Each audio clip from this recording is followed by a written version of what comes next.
If you are over 60 years old and you are currently operating under the assumption that you will naturally and effortlessly drift into your 80s, I need you to stop what you are doing and listen very closely. There is a harsh statistical reality that we need to confront right now. And I'm not going to sugarcoat it because your future is too important for polite pleasantries. The truth is, not everyone makes it to 80. In fact, a significant number of men and women unknowingly disqualify themselves from reaching that milestone every single day. The culprit isn't always bad luck, and it isn't always genetics. It is often simply what you are putting on your dinner plate. We often think of aging as this mysterious, unstoppable force, but the science tells us something different. It tells us that specific foods, staples that are likely sitting in your kitchen or pantry at this very moment act as biological speed bumps. They accelerate the aging process, they invite disease, and they dramatically increase your risk of checking out early. If you are still eating the six foods we are going to discuss today, you are essentially gambling with the most valuable asset you have left, your time. Today, we aren't just suggesting a diet, we are discussing a survival strategy. Now, before you think I'm just here to scare you, let me explain why this is happening. The rules of biology change the moment you cross the 60-year mark. It is a fundamental shift. Your body enters a state that scientists call immunosenescence. This means your immune system gets a little bit tired. Your tolerance for toxins plummets. Your margin for error shrinks. When you were 30, you could eat a pizza and bounce back the next day. When you are 60, that same meal triggers a cascade of inflammation that lasts for days. This is a phenomenon known as inflammaging, a chronic low-grade inflammation that essentially rusts your organs from the inside out. The food industry has spent billions convincing you that certain items are convenient, traditional, or even heart healthy, but the data tells a terrifyingly different story. But here is the promise, and it is a powerful one. If you identify these six items and cut them out, you don't just stop the damage, you can actually reverse it. You can lower your blood pressure, clear the brain fog that's been bothering you, and reclaim the energy you thought was gone forever. By the end of our time together today, you will have a clear, actionable roadmap to secure your seat at your 80th birthday party. Before we dive into the first culprit, I want to extend a personal invitation to you. If you are tired of generic health advice and you want the raw, science-backed truth about aging that respects your intelligence, consider subscribing to our channel right now. We are building a community here that shares the kind of senior health tips that doctors often overlook in those rushed 15-minute appointments. I am also genuinely curious, where are you watching from today? Are you joining us from the States, the UK, maybe somewhere in Australia? Let me know in the comments below. It is always incredibly inspiring to see how far-reaching this community. Now, let's get into the heart of the matter. We need to talk about the first major dietary hurdle. And honestly, this is the one that is hardest for many of us to give up because it is the absolute cornerstone of the classic senior lunch. I am talking about processed delicatessen meats. We need to have a very serious conversation about ham, bacon, salami, hot dogs, and even that seemingly innocent slice of low-fat turkey breast from the deli counter. For decades, this has been the default. You make a sandwich because it is easy, it is cheap, and it tastes good. But chemically speaking, processed meat is a class 1 carcinogen, putting it in the same dangerous category as tobacco, smoking, and asbestos. I know that sounds extreme, but let me explain the mechanism so you understand why this is non-negotiable for a body over 60. The primary issue here isn't just the saturated fat or the cholesterol, it is the preservation method. These meats are loaded with nitrates and nitrites to keep them pink, salty, and safe from bacteria on the shelf. When you consume these compounds, especially at an age where your digestive lining is thinner and more permeable, they convert into nitrosamines in your gut. These are potent compounds that damage cellular DNA. But the immediate day-to-day threat is actually to your heart. A comprehensive analysis conducted by researchers at the Harvard T.H. Chan School of Public Health, which was massive in scope, pooling data from over 1.2 million people, found a correlation that should stop us in our tracks.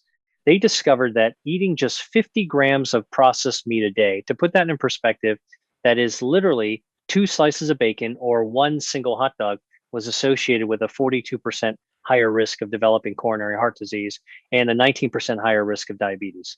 Think about that percentage for a second, 42%. If I offered you a pill that reduced your heart disease risk by nearly half, you would take it in a heartbeat. Eliminating processed meat is essentially that pill. I want you to visualize your cardiovascular system. Imagine your blood vessels are like high quality garden hoses. When you are young, they are flexible, rubbery, and can handle changes in pressure. Nitrates, combined with a massive sodium load in these meats, act like a drying agent. They turn that flexible rubber into brittle, hard piping that is prone to cracking.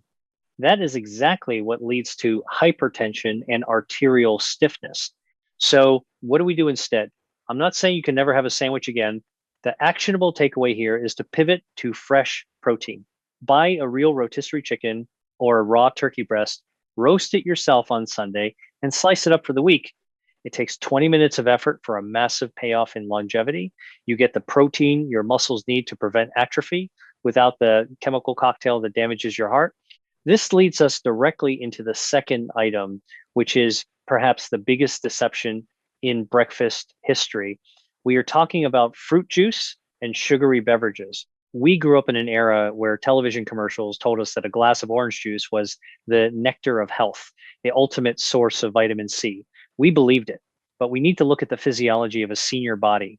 When you strip the fiber away from the fruit and just drink the juice, you are essentially drinking liquid sugar. There is no fiber to slow down the absorption. For a body over 60, which is already naturally becoming more insulin resistant, this is a metabolic disaster. When you drink juice or soda, your blood sugar spikes vertically. Your pancreas has to scramble to pump out insulin to manage that spike. Over time, this mechanism wears out, leading to type 2 diabetes.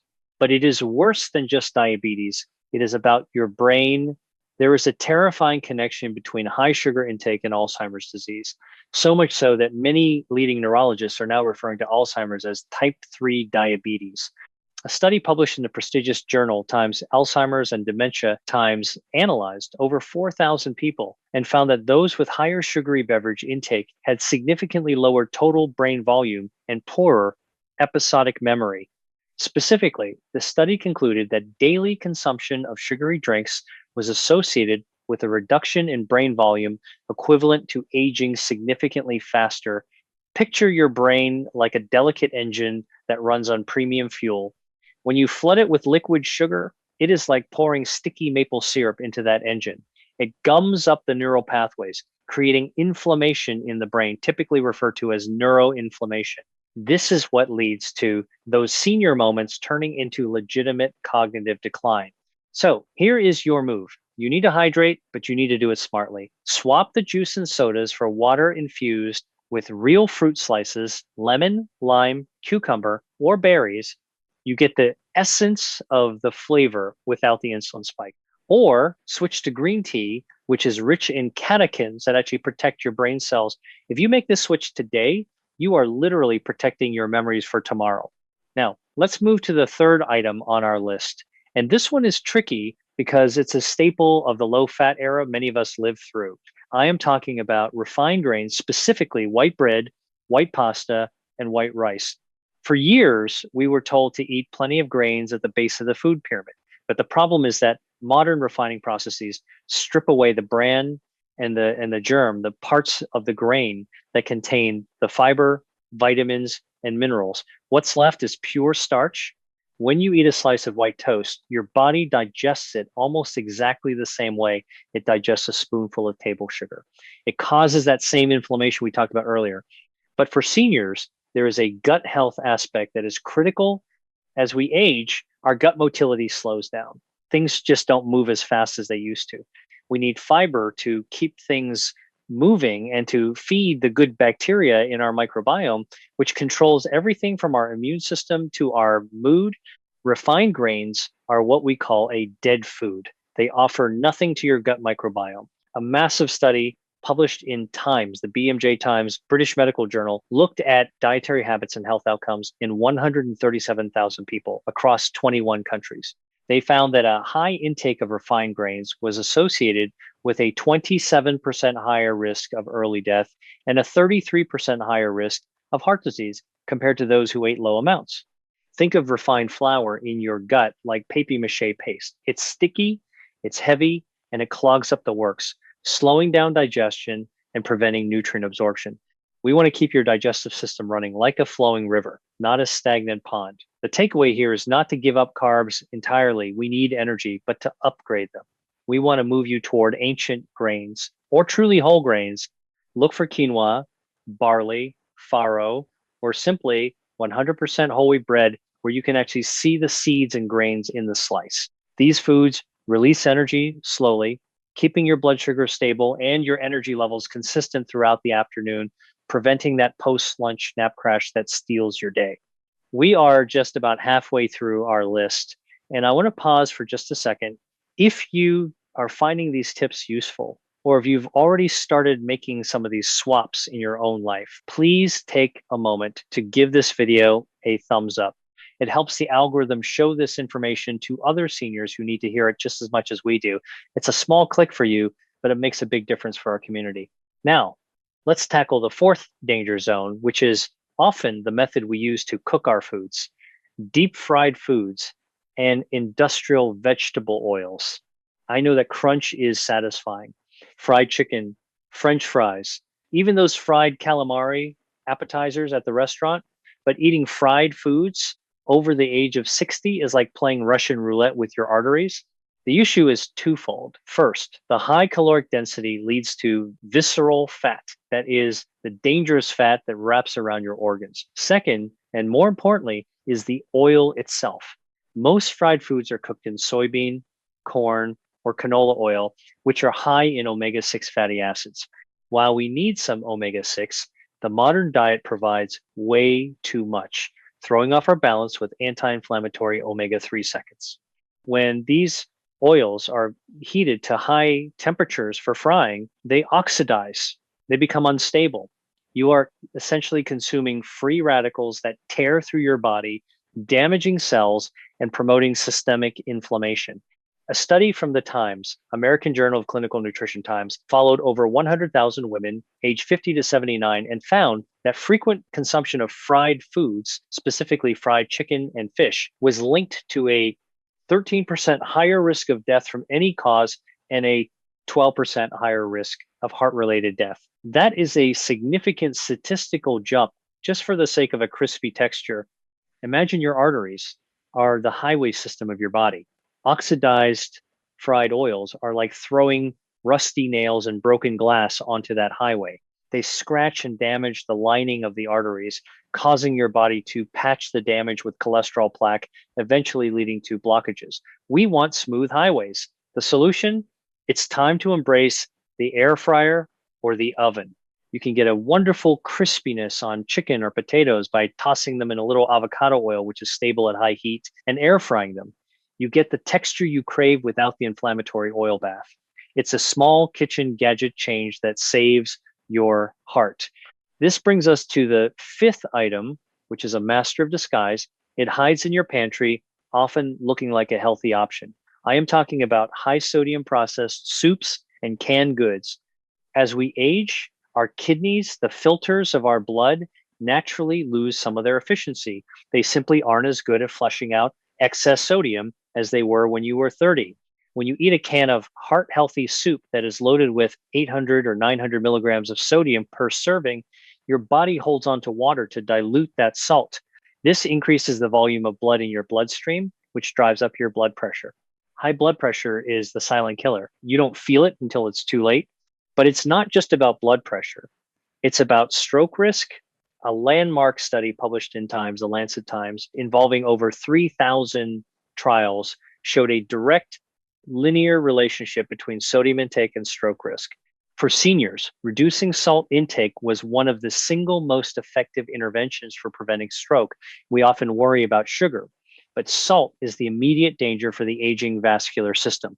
Think of your cardiovascular system like a water balloon.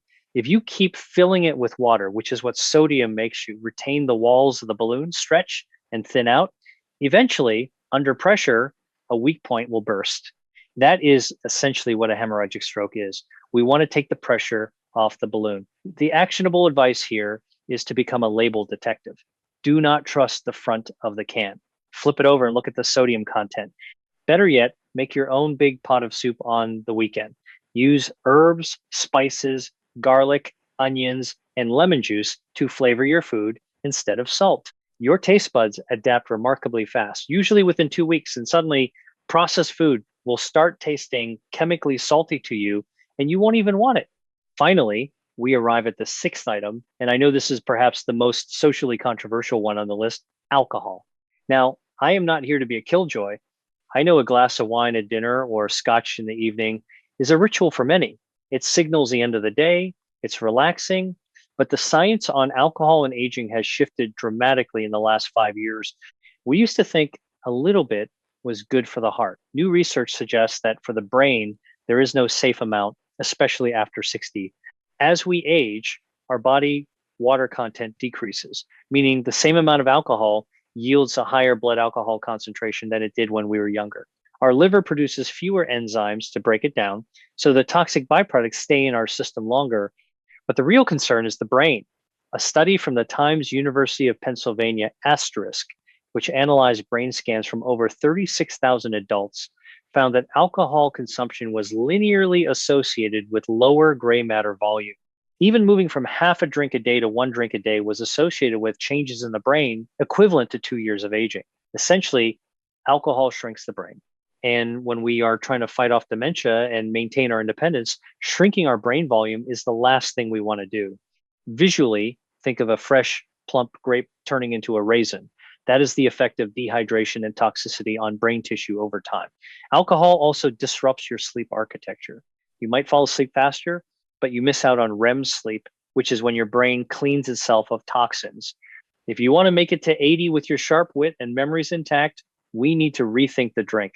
My advice: save it for special occasions. Make it a treat, not a daily habit. During the week, try the growing market of non-alcoholic spirits or simply sparkling water with bitters. You keep the ritual, but you save your brain cells. So let's take a breath and look at the big picture here. We have covered a lot of ground. We've talked about swapping processed meats for real roasts, trading sugary juice for infused water, moving from white bread to ancient whole grains, ditching the deep fryer for the air fryer, watching the hidden salt in cans, and rethinking that daily drink. I know this might feel like a lot, and you might be thinking, well, what is left to enjoy? But I want you to reframe that thought. We aren't taking away food, we are taking away poison. We are replacing dull, processed filler with vibrant, nutrient dense fuel that is going to make you feel 10 years younger in a matter of weeks. When you stop assaulting your body with inflammation, magical things happen. The joint pain that keeps you from walking the dog starts to fade because the inflammatory chemicals are gone, the brain fog lifts, and you find yourself winning at crossword puzzles again. Your energy stabilizes, so you aren't napping your afternoons away. You gain back your day. Reaching 80 isn't just about the number, it's about the quality of life you have when you get there. It's about being the grandparent who can get down on the floor and play with the grandkids, not the one watching from the armchair. It's about maintaining your independence, driving your own car, and making your own decisions. That freedom is worth more than a ham sandwich. That freedom is worth more than a soda. You have the control. It is not all genetics, and it is certainly not too late. Every meal is a vote for the future you want to live. I want to leave you with a challenge and a question. Choose just one of these 6 foods to eliminate this week. Just one. Don't try to do it all at once. Maybe this week it's the soda. Next week, it's the processed meats. Which one are you going to tackle first? Tell me in the comments below. I read them and I want to cheer you on. And if you found this helpful, please like this video and subscribe to our channel. Do it because your health is worth fighting for, and we want to be in your corner for that fight. Remember, getting older is a privilege denied to many, but aging well is a choice. You have the knowledge now, the rest is up to you. I'll see you in the next video. Stay healthy.